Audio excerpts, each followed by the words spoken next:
In this year, when we're celebrating 40 years of women being ordained in the Lutheran Church, 100 years of women having the right to vote, it's interesting to look at these Gospels and see how often women are the change agents.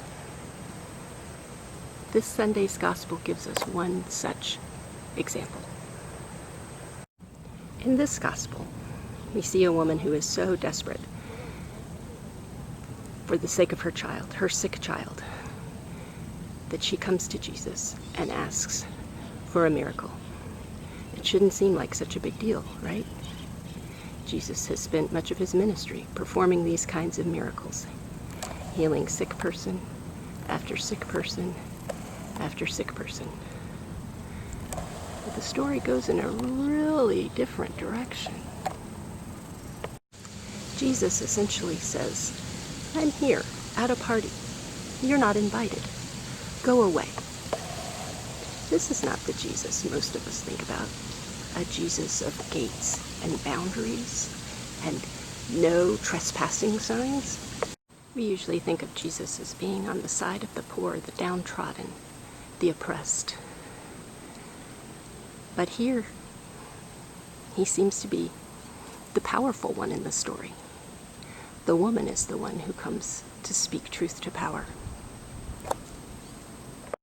I want the Jesus that says, I have a big house. There are lots of rooms. When we run out of rooms, we'll build another one over the garage. Big mansion, many rooms. I've prepared a place for everybody. That's the Jesus I know and love. That's not the Jesus we see in this gospel reading.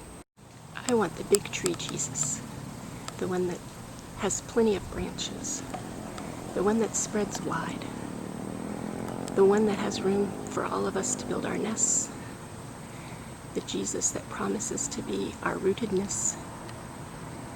I don't like this angry Jesus that we see in this gospel, although it does seem to prove that he is truly human, as our creeds say.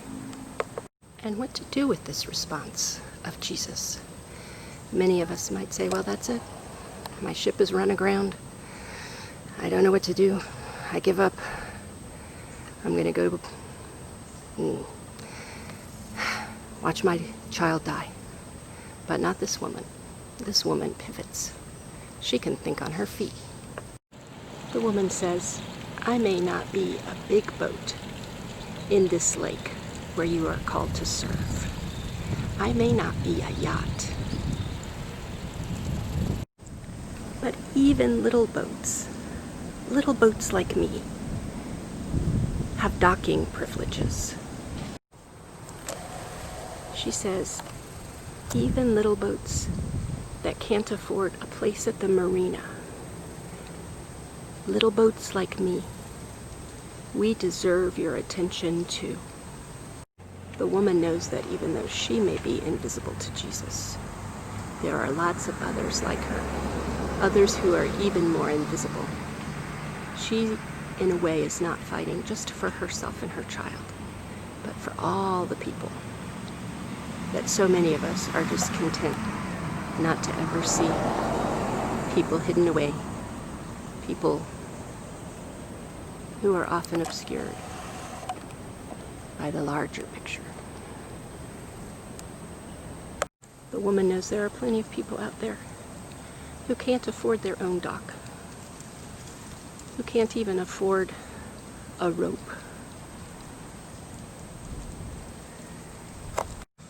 This gospel shows us a God whose mind can be changed, a God who can learn something new. It's the God we need right now. In this gospel, the woman uses words to build a bridge, to change Jesus' mind and Jesus' heart, to connect. In doing so, she receives the gift she most wants, healing for her daughter. How can we, too, be a bridge? How can we make a bridge?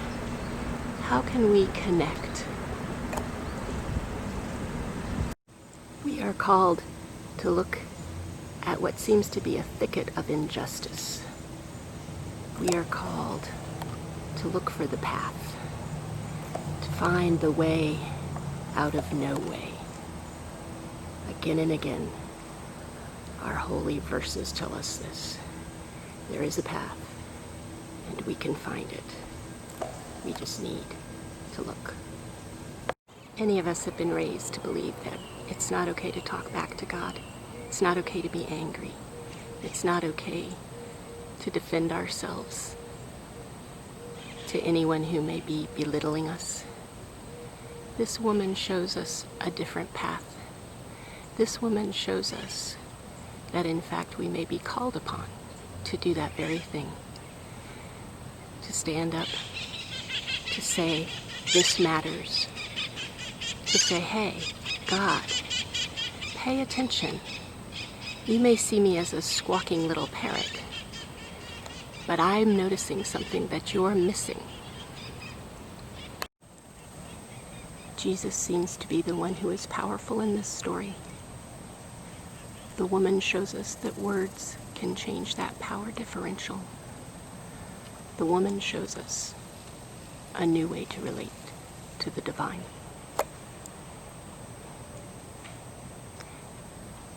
And it's a way that may lead us to the dawning of a new and different day. We are called to be agitators for justice, to always be flittering our wings, to always be looking out for those who have less, to always be advocating for everyone to deserve equally, and sometimes the powers that be will listen.